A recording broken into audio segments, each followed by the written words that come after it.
Hello and welcome back to the One Hotspur YouTube channel. I am Toby from underscore Spurs Center, and today I'm joined by Max from the Hotspur News. How you doing, Max? Yeah, I'm all right. Yeah, I'm all right. So we're gonna come out with a little bit of like a match breakdown, or kind of along those lines, and where we think Nuno and the Spurs team went wrong yesterday in the 3-0 loss against Crystal Palace. So as you can see, we have the lineup here. Um, Rodon didn't start, but he played the majority of the game in comparison to Davis and Dyer, who didn't play quite as much. So, yeah.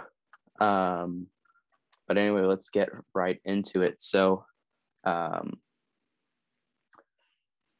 do you think that we just ultimately went wrong? Um, I think Nuno got it wrong yesterday. I think I know we got like injuries and everything. Son's out, no Bergwijn, etc. But yeah, Nuno got it wrong. I mean, like you Mhm. can't.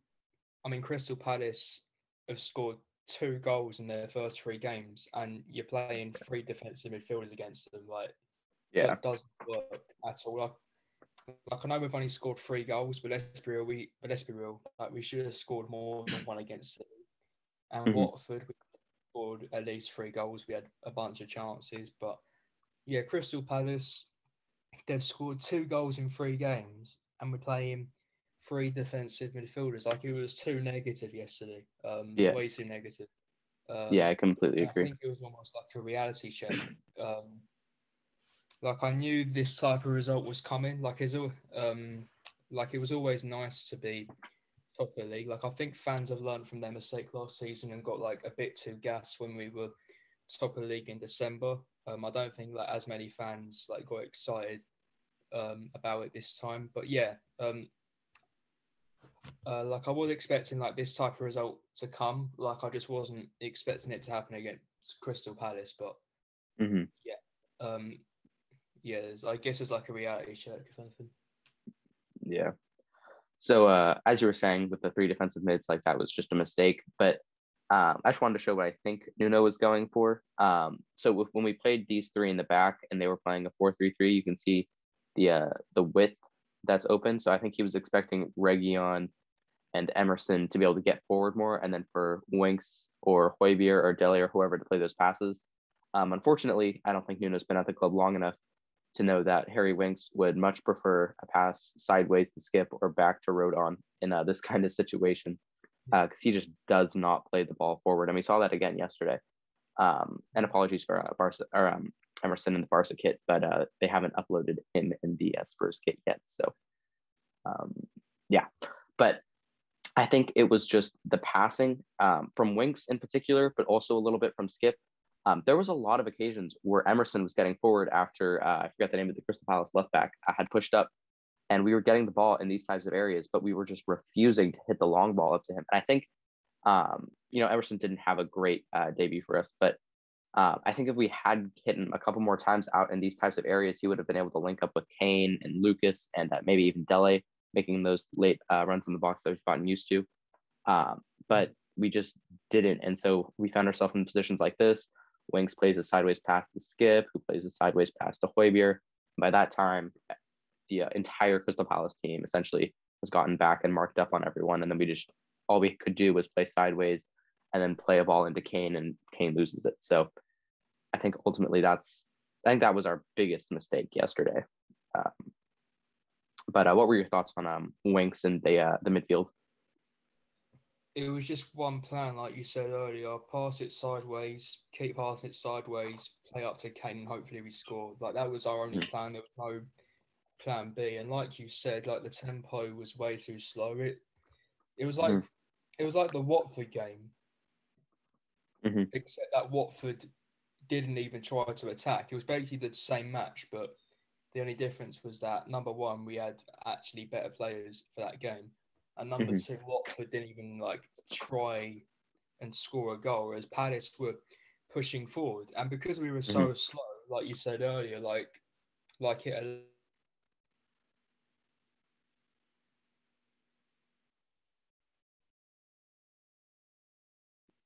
Hit a long ball, you're saying? Yeah. I see what Got you're saying a there. couple of- Yeah, like we could have got a couple more goals if we like played the ball a lot quicker. But Hmm. yeah, about Emerson, I thought he had a mixed debut. I thought in the first half he Yeah. was very good, but second half he got torn apart, and you could tell. But yeah, I thought first half he dealt with Zaha quite well. But Zaha is one of the most tricky players in the league. Like he's going to humiliate you a couple of times or more. And the second half he did get torn apart. But I thought first half he was quite good. Like I think he should have got used more down the right hand side because he can whip a good ball in the box. But once Hmm. again, going back to what I said, the tempo was way too slow. So like he didn't get that Hmm. opportunity much as like Hmm. yeah. I think, unfortunately, the times we did counter, maybe this is just because we're more used to Region. The team is just more used to Region, but we did get forward a few times down the left hand side. But Region, I can think of two or three or maybe even four or five occasions of where Region got the ball out left and went to play across into Kane, who was making a run at the back post, and he didn't even get the ball off the ground. It just went straight into I the know, Crystal Palace center backs. yeah. I think that's the first time in a very long time when Reguilon was good defensively and shocking going forward. Yeah, I agree with that. That's the first time that I've seen that in a long time. Hmm. It's like you said, it's so surprising because we've when you think of Region, you think of good attacking play and pretty good defensive play. But I mean, yesterday he was just shocking going forward. Defensively, I thought he was pretty sound. He was good Most of defensively. Like he was most very of good. Crystal Palace's attacks came through Zaha on the left. Mm, Um, but I mean, just shocking going forward. yeah. And not just him, but I mean, I think just from Nuno, like these three together, Højbjerg, Skip, and Winks. We've seen Højbjerg can be more creative going forward. He showed that for Denmark in the Euros, but yesterday there wasn't anything from him going forward. And I was Formation looking, formation was wrong.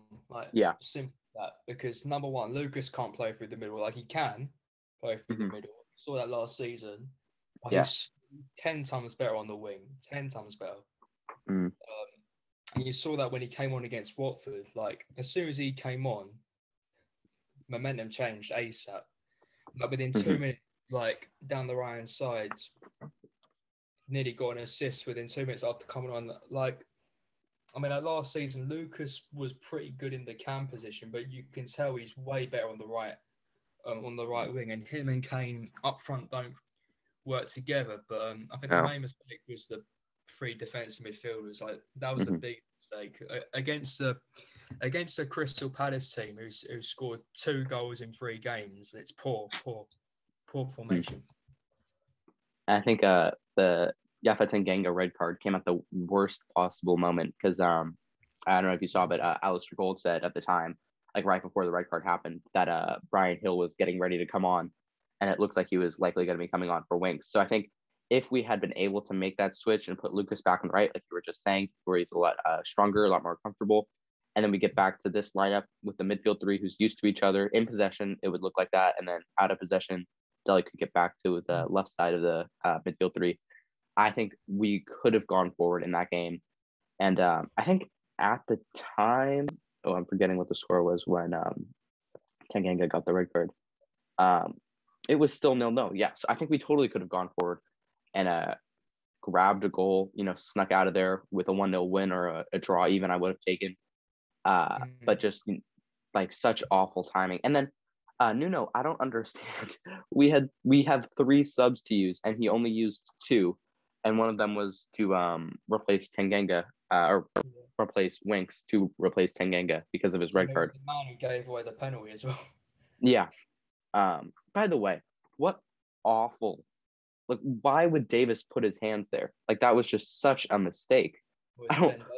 Like, Oh, I don't get it. I just don't get it. And then to make it even more frustrating, did you see there was a clip from the Man United Newcastle game where a United player takes a shot and then it ricochets. Basically, the Newcastle player's hand was in the same position as Ben Davis, and it ricocheted off his hand, and a penalty wasn't given. So just like different day, that penalty is not given.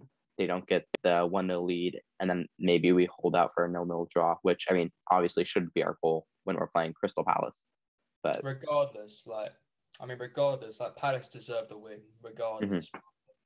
But at the same time, like what I would have done, I would have played the majority of those players aside yesterday with different formations. So what I would have done, I would have gone Lloris, same back four, but obviously Dyer instead of Roden. Then mhm, I would have played Højbjerg and Skip as a defensive two, Ali ahead, and then I would have started Brian Hill on the left, Lucas on yeah, the right, and up top. I Because totally agree. Brian Hill, like I know he's only just arrived at the club, but you could tell from those two games against Pacos, he's a player who's always looking to make things happen, and that's Mhm, perfect for us, you know. yeah, That's perfect because Bergwijn's a player who looks to make things happen, and he was good mhm, and he was very good in those first three games. So mhm, yeah, that's what I would have done. Like played the same yeah, formation, just stick Brian Hill instead of Son on the left. That's it. mhm, yeah. I totally agree. And I think something else interesting too is uh, how like relatively little changes Nuno made in his first 3 games in charge. I think the only change in the first 3 games was Kane in for Lucas. So to go from that like such familiarity of the same back four every game, the same middle three, and the same front three, or more or less the same front three with just Kane coming in, to bringing in a new right back, playing Tanganga as center back for the first time, bringing Winks in for the first time, playing a front two for the first time, not playing Son and Bergwijn for the first time. I think all of that just kind of threw a bit of a like a wrench into our plans. And I do like, it must be said that a lot happened prior to the game that Nuno had to figure out how to deal with. Should Yeah. he have been able to do better? Yes, absolutely. But still, I think, if there is an excuse to be had, I think having 6 players ruled out of the game um, Yeah. is fair. But yeah, Even so, regardless, like I said, should have been better. even if we did have injuries, like it's still a good enough team to beat Crystal Palace. Like surely, Yeah. like it's still a good enough team, regardless of Mhm. how many players we've got out. Like it's still a good enough squad. Yeah, I completely agree. But credit to Crystal Palace because their pressure on us in the back Yeah. was incredible. We never looked comfortable on the ball at any point of the game. We always looked worried, always looked like we were afraid the Palace players were going to step on us. And a lot of the time they did. I wish I knew how many times they took the ball off Winks, or maybe I don't want to know, but just awful. And even their center backs, Joaquin Anderson was a player. We'll pretend this little blue dot here is him. Over the summer that we were reportedly looking at, I thought he was incredible for them. Didn't have a lot to do defensively, but when we were pushing up like this, he hit countless balls, like countless diagonals over to Zaha to put him in a one-on-one with Emerson. And I think Emerson caught a bit of flack for not dealing that well with Zaha, but I think he did all right. And Zaha is a tricky player, so to make your Premier League debut against him isn't exactly ideal. But yeah, what were you saying? Yeah, like as I was saying, like Emerson had a mixed game. First half he was good. Second half he got torn apart. So Mm-hmm. that's just a performance Yeah. that makes you say, yeah, just average. Mm-hmm. Yeah. Well, anything else you want to talk about from the Crystal Palace game? Yeah. The last thing I was going to talk about was the amount of chances we created. Mm-hmm. How many shots? What was it? 2, right? 2 or 3? Was it 2? I think it might have Yeah, just been. Hold on, I can look at the stat really quickly. I think it was. Total shots. We did have 2 shots. Yeah, 2 One on shots. target. I'm pretty sure that's. I think I read a stat at half time. I think that's the first time Tottenham failed to register a shot in a first half of a Premier League game since like 1990 something, which is like that's unreal. And Yeah. considering we have like players like Lucas Moura and Harry Kane, Mm-hmm. like like you would expect us like to create chances, right? Like especially against like a struggling Crystal Palace side from those first 3 games. Mm-hmm. But the problem is that we had no creativity in the midfield. 3 Yeah. defensive midfielders. That's where it all lies down to. And Mm-hmm. yeah, 2 shots overall against Crystal Palace. Like, Yeah. I'm just hoping that was just a one-off game because that was painful to watch yesterday. Painful. Yeah.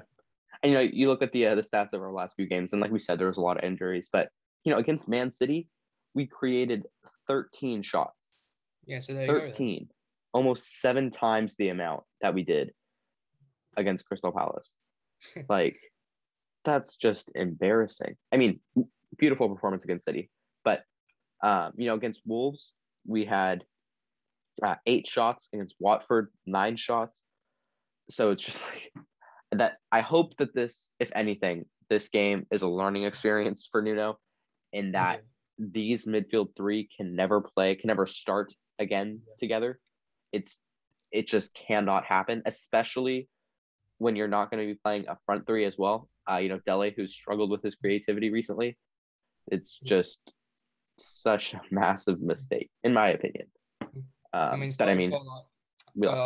far, like Nuno has done a good job of not changing the squad like Mourinho used to continuously do. Like for example, like he played Skip 4 games in a row. He's played Højbjerg, etc. 4 games in a row. So yeah, like he's done well with like keeping players in their starting position. It's not like switching the team, but just keep that 4-2-3-1 formation always. Like don't switch it. Like I'm just hoping that's just like a learning curve for Nuno because defensive three. I'm pretty sure Mourinho tried that when he first got to Spurs, and that went as well. So yeah, don't do that ever again. Yeah, because, I agree. Although, sorry, I just wanted to throw out really quickly that this was the first game that we've seen Tanganga and Rodon play as a central pairing, and I thought they played really well. While they were both still on the field and playing defensively, most of our problems were from the midfield, but I just wanted to give a little shout out to the two of them because, last season we were crying out for Tanganga and Rodon to play together, and it never happened. But I thought today, prior to the red card, I thought that they were quite good, to be honest. But so it's a learning curve for Tanganga as well. Like, things like people say, like the red card could be harsh, like the first yellow, etc. But at the same time, when you're on a yellow card, you don't go in sliding like that. It's just honestly, I don't even think there's a case to be made there. I think that was a nailed-on yellow card the first one, and then a nailed-on yellow card the second one. If we're gonna try to complain about anything, I think that Zaha put his hands on Tanganga's throat and then on Tanganga's face. So I think maybe Zaha should have gotten a red card there. But other than that, I think it was a nailed-on red card. Yeah, Tanganga deserved 2 yellows. Simple. Like, the only argument we can make is that whether Zaha should have got sent off as well. But regardless, like Paris deserved it 100%. And I just hope it's just a one-off game because we got Chelsea next week. So we hope it's just a one-off game, but the game, regardless of the score and the tactics and all that, it's going to have lasting implications just into the game against Chelsea. Tanganga's now suspended, and Dyer looks like he's going to be ruled out. So our only central defenders are going to be Romero and Rodon and Sanchez.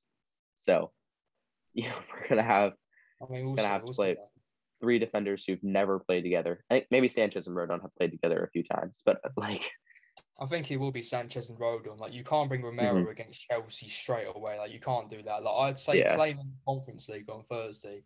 See how he does. Maybe play him in like a couple. We can't do that though because he has to be still quarantined, I think. Oh right, yeah. I'm pretty sure. And that's the other thing is they're not cleared to come back from quarantine until Saturday, the day before we play Chelsea. So we're in a bit of a pickle here.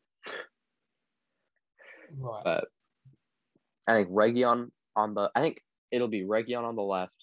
Or that's a whole another subject. But anything else you guys want to talk about from the Crystal Palace game? No, that's it really. That's pretty much it. All right. Well, thank you for watching and listening and getting this far on the video. We appreciate all of you. Remember to subscribe to us on YouTube as well as on Apple Podcasts and Spotify. And remember to follow us on Twitter and on Insta. It's @OneHotspurPod. We're trying to go there a little bit. And think that's just about everything. Thank you so much for watching, and we'll see you in the next one. Come on, you Spurs.